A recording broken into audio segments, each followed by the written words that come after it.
다같이 사도신경으로 우리 신앙을 고백하심으로 고난주간 셋째 날 예배를 하나님 앞에 올려드리겠습니다.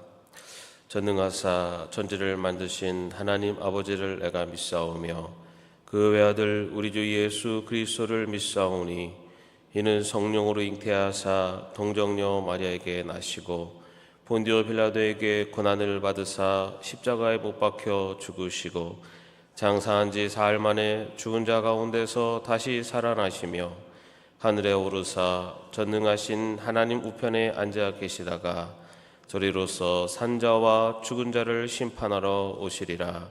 성령을 믿사오며 거룩한 공회와 성도가 서로 교통하는 것과 죄를 사하여 주시는 것과 몸이 다시 사는 것과 영원히 산 것을 믿사옵나이다.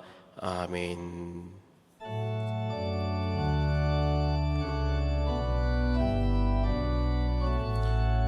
1절에서 4절까지만 부릅니다.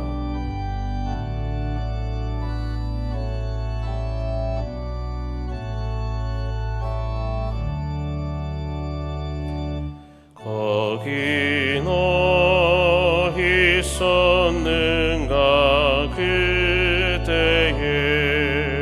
주님 그 십자가에 달릴 때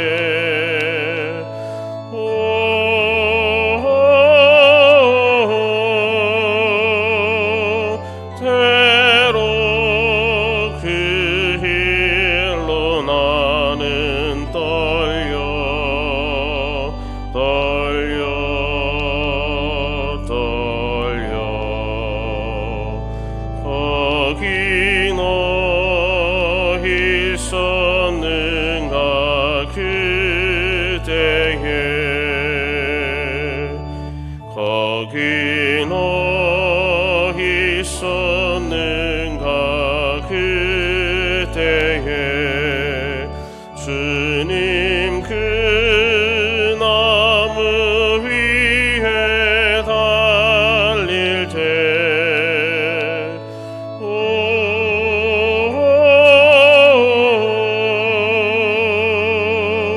때로 그 길로 나는 떨려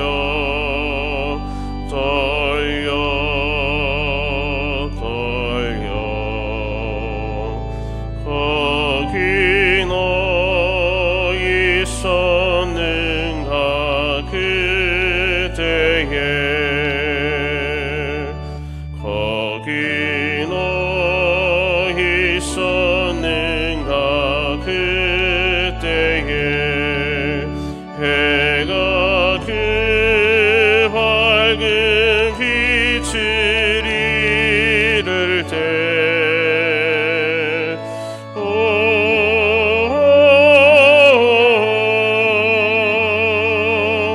때로 그 길로 나는 떨려 거기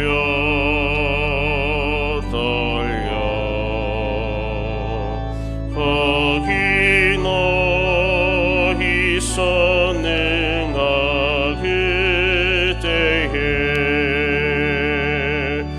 거기 너 있었는가 그때에 주님 그 무덤 속에 닐 때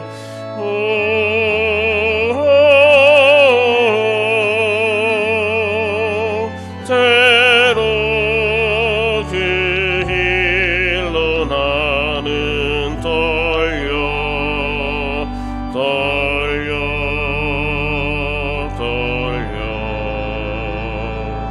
거기 너 있었는가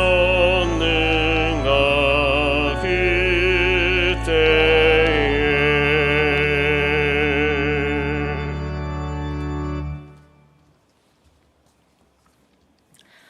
사랑의 하나님, 이 새벽 고난주간 셋째 날 새벽 기도회로 모이게 하시니 감사합니다. 이 시간 우리의 구원을 위해 십자가에 못 박히신 예수님을 생각합니다. 주님은 우리의 죄악으로 인해 우리가 평화를 잃어버렸을 때도, 우리가 주님을 믿는다 하면서도 삶 속에서는 주님보다 세상을 바라보고 주님을 배반하였을 때도 끝까지 우리에 대한 사랑을 놓지 않으셨습니다. 주님의 사랑은 지금도 계속되고 있고, 그 지극한 사랑이 매일매일 우리를 일으켜 세우고 우리를 살게 함을 믿습니다. 하지만 우리의 삶을 돌아보면 우리는 여전히 어린아이처럼 주님 앞에서 칭얼거리고 매일 주님을 십자가에 못 박는 어리석은 죄인들임을 고백하지 않을 수 없습니다. 주님 우리의 죄를 용서하여 주옵소서. 70번씩 7번이라도 용서하라시던 주님, 그렇게 우리가 주님께 용서받고 있음을 믿습니다.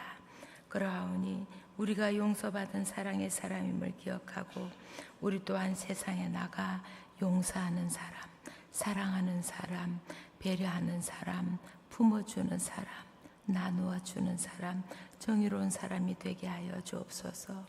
우리가 세상에 속한 사람이 아니라 하나님께 속한 사람임을 늘 기억하며 어떤 고난이 닥쳐도 주님을 바라보며 용감하게 다시 일어서는 사람들이 되게 하여 주옵소서. 그리하여 예수님처럼 우리도 다른 사람들을 살리는 선한 그리스도인, 예수님처럼 고난으로부터 승리하는 참된 그리스도인으로 거듭나게 하여 주옵소서. 간절히 비옵나니 지금 고난 속에 있는 모든 형제 자매들이 그렇게 예수님을 바라보며 다시 일어설 수 있도록 믿음과 용기를 허락하여 주옵소서. 이 시간 담임 목사님을 통해 들려주시는 말씀을 통해 주님을 더욱 깊이 묵상하며 우리의 영이 다시금 깨어나는 시간이 되게 하여 주옵소서. 이 고난 주간을 보내며 예수님을 닮아 하나님에 대한 철저한 순종과 인간에 대한 깊은 사랑을 깨우치게 하여 주옵소서. 이 모든 말씀 사랑이신 우리 주 예수 그리스도의 이름으로 간절히 기도드리옵나이다. 아멘.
고난주간 셋째 날 저희에게 주시는 하나님의 말씀은 마태복음 26장 60절에서 62절까지의 말씀입니다.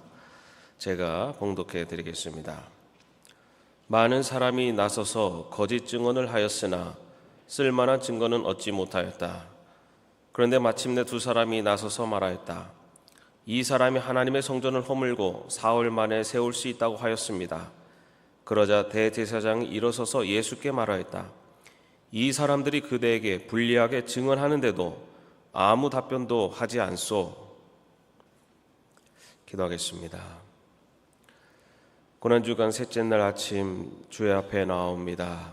오늘 말씀을 통해 주의 뜻을 그리고 주의 십자가 사랑을 깨닫게 하여 주옵소서. 예수님의 이름으로 기도합니다. 아멘. 사랑하는 성도 여러분, 고난주간 셋째 날 아침 우리는 예수님의 침묵 앞에 멈춰 섭니다. 이 침묵은 단순히 어떤 말을 하지 않았다는 것이 아닙니다.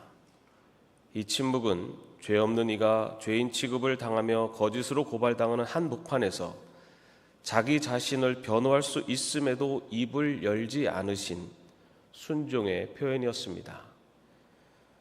마태복음 26장은 예수님께서 잡히신 후 산헤드린, 즉 유대의 종교 최고법정 앞에 끌려가신 장면을 그리고 있습니다. 이미 결론은 정해져 있었습니다. 예수님을 없애려는 계획은 증거보다 먼저 내려진 심판이었습니다. 그들은 증거를 찾은 것이 아니라 목적에 부합하는 거짓 증인을 찾았습니다. 그런데 성경은 이들이 데려온 거짓 증인들조차 일치된 증언을 하지 못했다고 전합니다.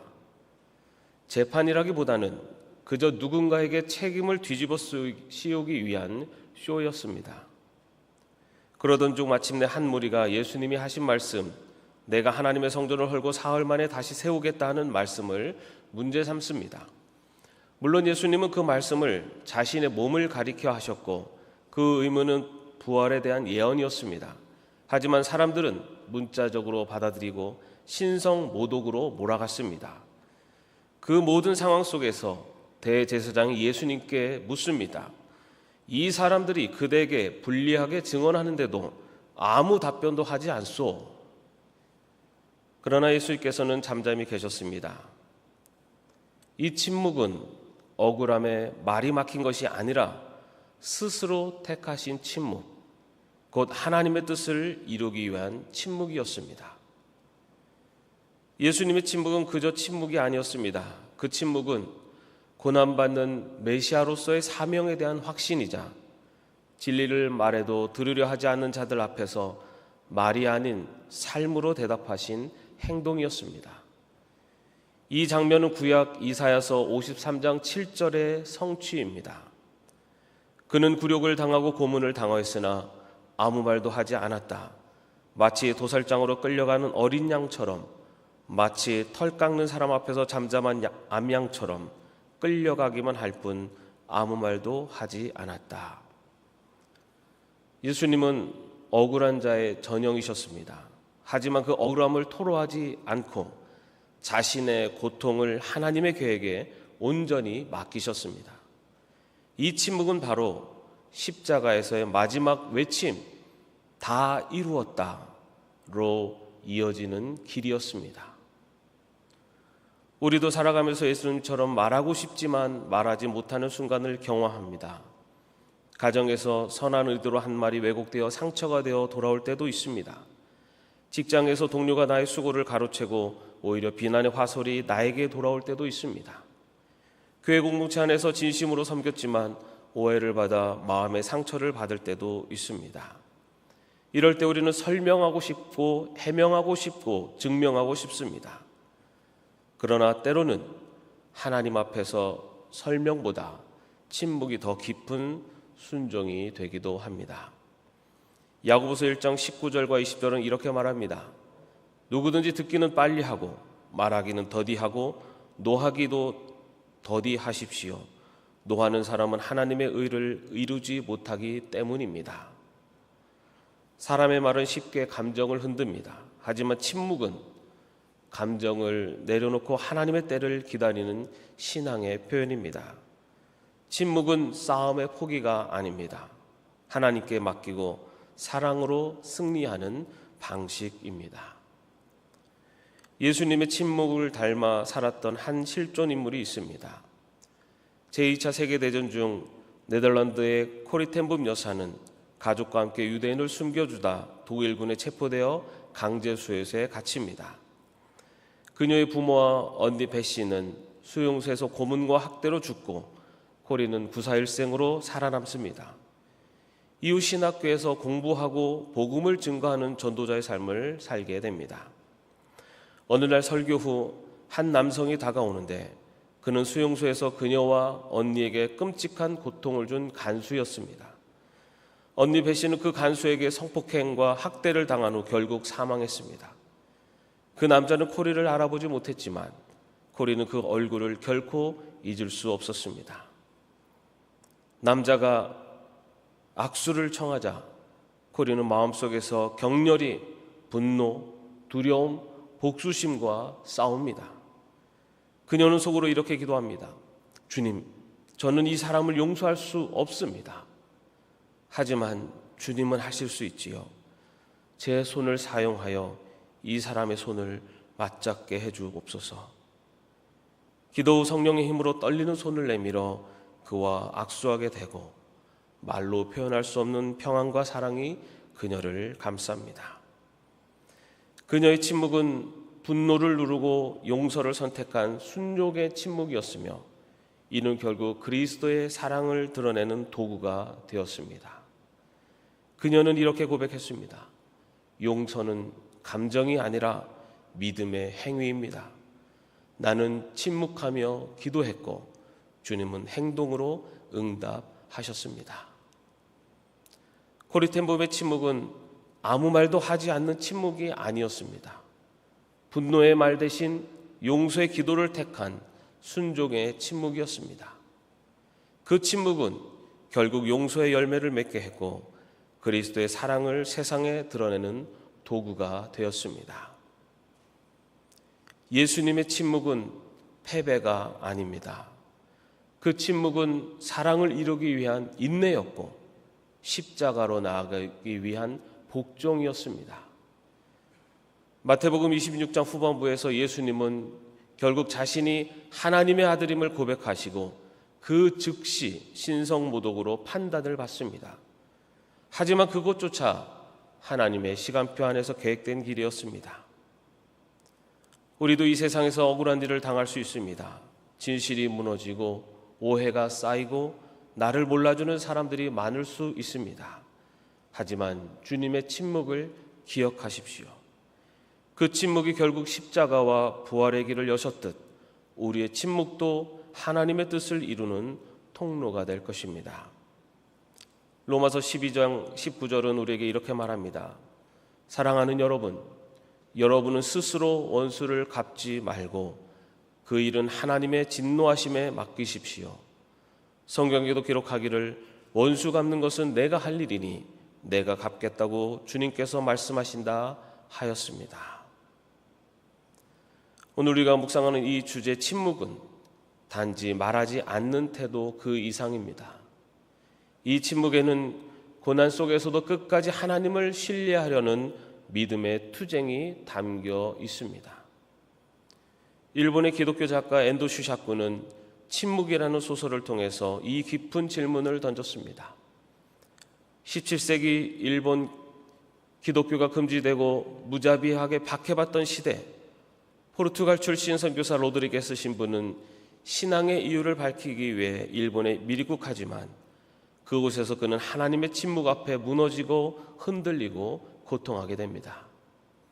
수많은 신자들이 고문을 당하며 죽어가고 그들은 마지막 순간까지 주여 구원하소서 외치며 하나님을 찾지만 하늘은 아무 대답도 하지 않습니다. 로드리게스 신부는 속으로 절규합니다. 주님, 어찌하여 지금 이 순간에도 아무 말씀도 하지 않으십니까? 왜 침묵하십니까? 그는 신앙과 배교 사이, 인간과 하나님 사이에서 갈등하며 결국 이렇게 깨닫습니다. 그 침묵 가운데 주님은 나와 함께 고통하고 계셨다. 주님은 침묵하셨지만 결코 나를 떠나지 않으셨다. 이 소설은 말합니다. 하나님의 침묵은 부재가 아니라 함께 하심의 다른 방식이라고. 우리는 이해하지 못할지라도 그 고요함 속에 하나님의 동행이 있었다고. 우리도 삶에서 이런 순간들을 맞이합니다. 억울하고 분하고 참을 수 없는 감정이 폭발하려는 순간, 주님처럼 순종의 침묵을 선택합시다. 침묵은 때때로 말보다 더 큰 복음을 전합니다. 하나님은 그 침묵 위에 일하시고 그 침묵을 통해 하나님의 뜻을 이루십니다.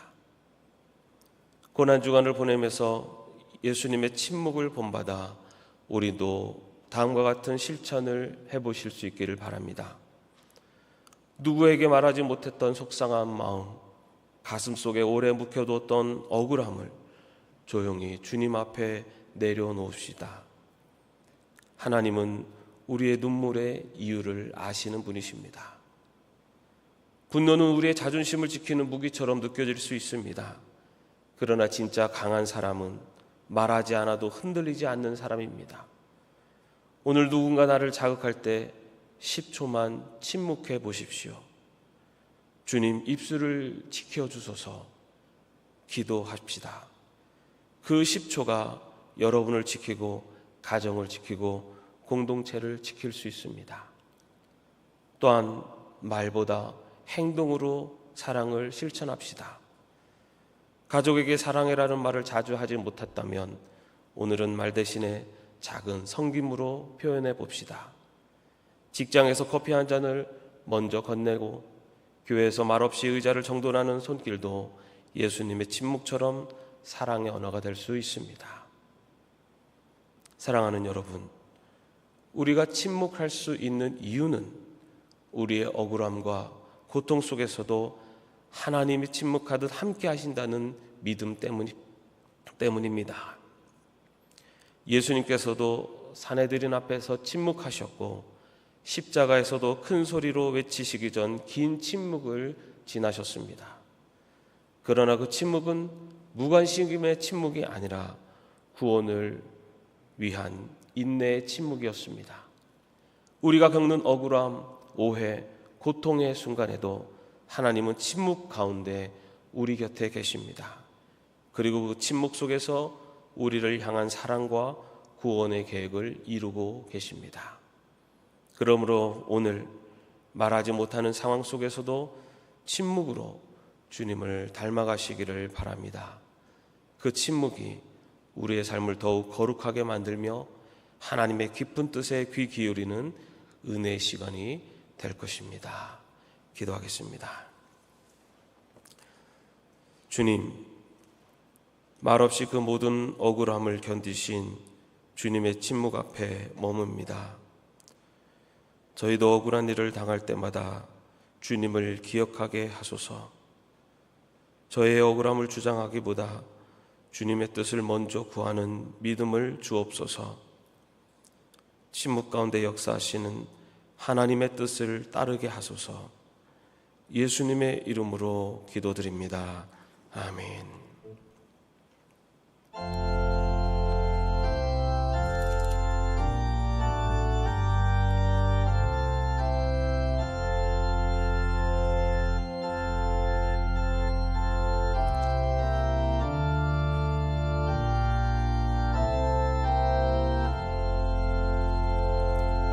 주 달려 죽은 십자가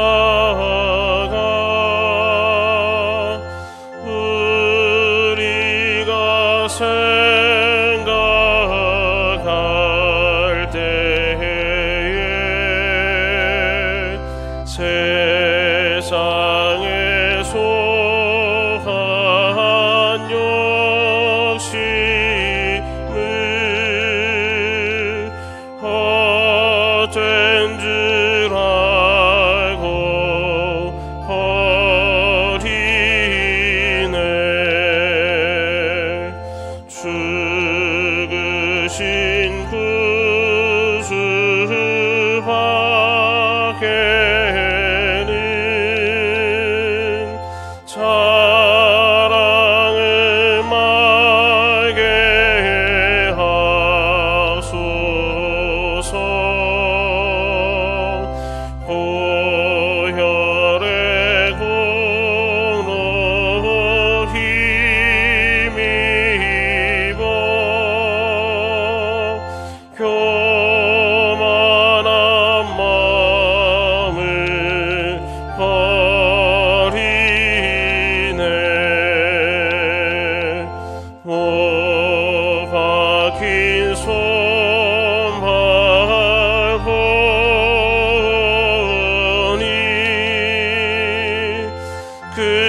답이 나타내셨네.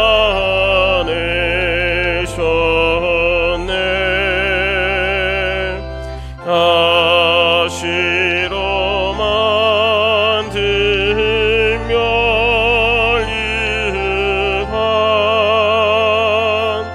우리를 위해 쓰셨네. 온 세상 마음을 가져도 주는 못 다가겠네.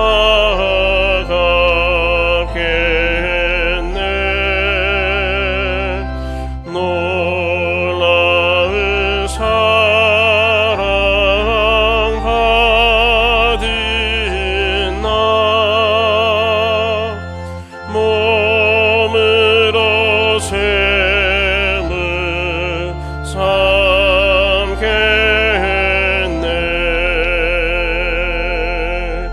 아멘.